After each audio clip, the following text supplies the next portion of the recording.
Good morning and welcome to Mornings with Mary. Today we are going to talk about parenting your special needs child and what we all have in common. We're going to cast some spells and get you ready to go into the future.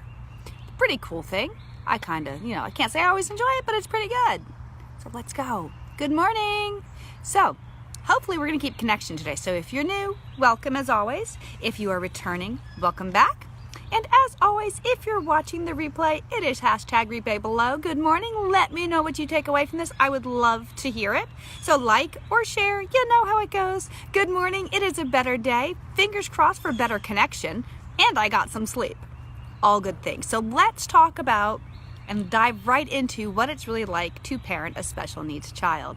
So now I'm going to cover everything under special needs. I'm figuring everything from Down syndrome to learning disabilities. And you may roll your eyes at me and say, oh my God, there's a huge difference between that. You're right, there is.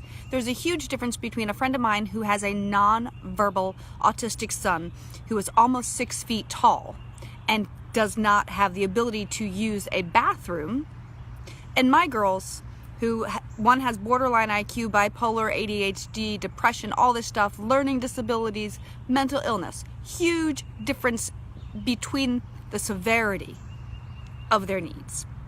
So I'm not here to talk to you about a specific thing because let's face it, we all have, if you're listening to this, we all have our own needs, etc., our own challenges. What I want to talk to you, good morning, what I want to talk to you today about what it's like when you're parenting special needs children is the commonality bond between the parents of everyone from, like I mentioned, my friend who has an almost 6 foot tall, non-verbal autistic child to that of someone who's struggling with some ADHD and some bipolar and some learning disabilities, okay?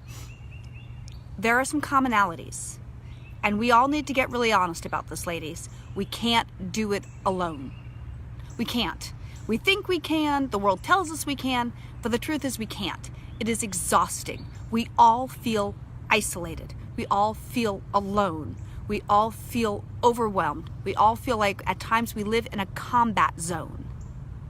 Any of this ring true for you? I know Maria has some special needs kids. Give me a thumbs up if you're here, because I gotta tell you, there are some days, sometimes there are years that are really freaking hard. Like, all your friends stop talking to you because you can't go out. You really, honestly, you stop talking to other people because you really have nothing to say to them. Like, who wants to hear about your crap again? And that's the only thing that's going on in your life. No one. And then you feel like, well, I have nothing to contribute, or damn it, all they want to complain about is some like piddly shit. Like, oh, my child didn't pick their socks up today. And you're like, really? They have 2 feet. All right? At least they have the ability to pick up their frickin' socks. I'm sorry they didn't choose to. But I mean, I gotta tell you, there were days when literally I didn't know if Elizabeth was gonna make it to the end of the day, if she would choose to take her own life.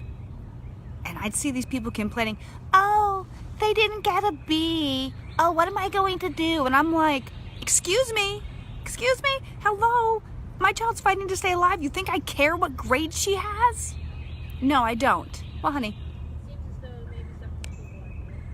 Hold on one second. What, honey? Holy crap. I think they're going to start my septic. This should be fun. All right. I have to come back on probably in like 10 minutes. And women don't have these struggles, just can't understand, so it's impossible to vent to them. I think they're going to start digging my septic like as I'm doing this. Can you guys give me like 10 minutes? Because I literally have to go deal with live shit. Like septic shit. I'm going to be right back. They never called to let me know when they'll be here. Give me 10. I'll be right back. And then we're going to talk about what it's really like to parent a kid when you feel completely alone. All right, give me 10. Hang in there. I have shit to do. I'll be right back.